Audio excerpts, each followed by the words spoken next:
Please welcome Angela Garbes.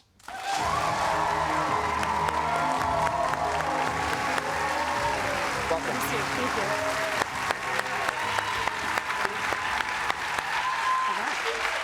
Welcome to the show. Thank you. Thank you, Trevor, for having me. Are you kidding me? Thank you for writing one of the most fascinating books on a topic that I love delving into because I feel like it is the root of everything. Yes. And that is mothering. Yes, You know? I'm glad that you see that. We share a vibe. Right, but let's start with the the title of the book, Essential Labor.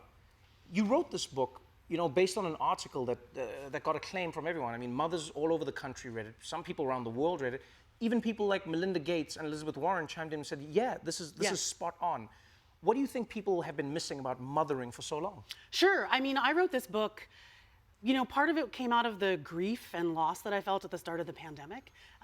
As a writer, I had sort of nebulous deadlines and I didn't get a regular paycheck or health insurance, but my husband's job gave us that. So I basically stopped writing, and because childcare centers closed, I was taking care of my kids, and I knew that that was the most important work I could be doing.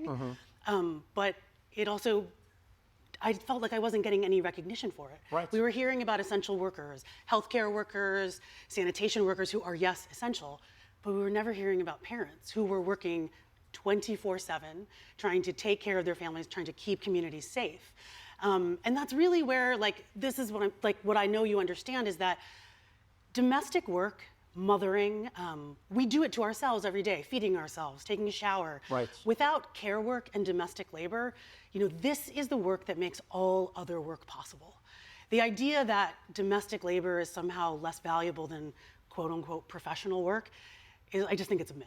What you tap into in this book is so powerful because it even goes to, let's say somebody's like a rampant capitalist even. Sure, yeah. They go like, the country needs to make money, we gotta get people out there, and yet they don't want the policies that support mothers in doing that. So you see mothers who, you talk about in the book where they have to choose, am I gonna be a mom or am I going to find somebody to be a mom to my child Yes. or I can't afford them? This is so many, we talk about this care crisis that was exposed in the pandemic, Yes. right? When child care centers and schools closed down, we were lost. People didn't know what to do.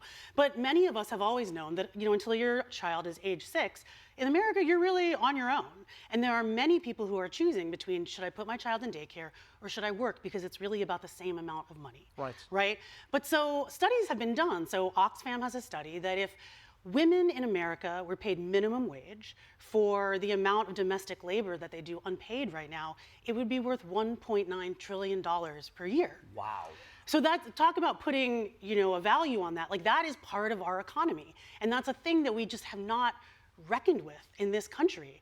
Our country, American capitalism, relies just as much on the labor that happens in the home as any other labor that happens in the office or on a job site. And other countries have done that in many ways. You see countries like Sweden, countries like Switzerland, etc. They've got different methods of doing it, but they'll say, this is so valuable to the country Yes. that we will pay a mother. We'll make sure that the government is supporting a mother because, you talk about this in the book and it's really fascinating to get into is like everything that we struggle with in society, whether it's crime, whether it's poverty, whether it's mental issues, etc. You can link so many of those things Absolutely. to mothering. Yes, when you invest, so I believe that raising children, it's a choice that people make to have kids or to not have kids. And I think we should all, unfortunately, this is not guaranteed in our country. Right. We should all be allowed to make that choice for ourselves, right?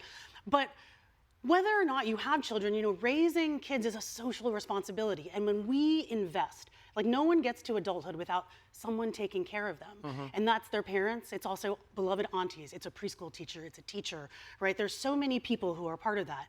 And when we invest in children and families and mothers, it's investing in public health. It's investing in the very future and health of our society.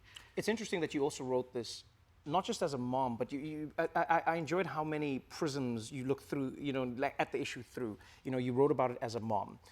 You wrote about it as a worker and as a writer. Yes. And you also wrote about it through the lens of being an immigrant or family of immigrants. Yes. But specifically Filipino, which I really enjoyed because you talked about how caregiving and mothering seems almost like it's part of the fabric of being Filipino. I'd love to know where you think that came from or why that's so important to Filipino culture. I'm so glad you asked. Thank you. So I didn't set out to write about my Filipino-American family. I do think that Filipinx American history is something that is underrepresented, within the Asian American community. Sometimes I'm like, what about us? What about my people, right? But so my mom is a nurse, and I won't go into the whole long history of American imperialism in the United States, but the reason why my parents emigrated here is because my parents spoke English because of American education system that was created by American colonialism. And when there was a health worker shortage, the United States allowed highly skilled immigrants like my mother and father to come. And when I was thinking about the history of caregiving in this country, you have to really reckon with the reason why we devalue care work, which is performed mostly by women of color. It's because of slavery, right? This is why we accept women of color working in the home for free or for low wages. So I was trying to wrestle with how do I take this on? But there was a statistic that came out during COVID that will never leave my body, and it is that Filipinx nurses are 4% of the nursing workforce in the United States. Okay. They are 34% of COVID-related nursing deaths. Wow. Yeah, thank you.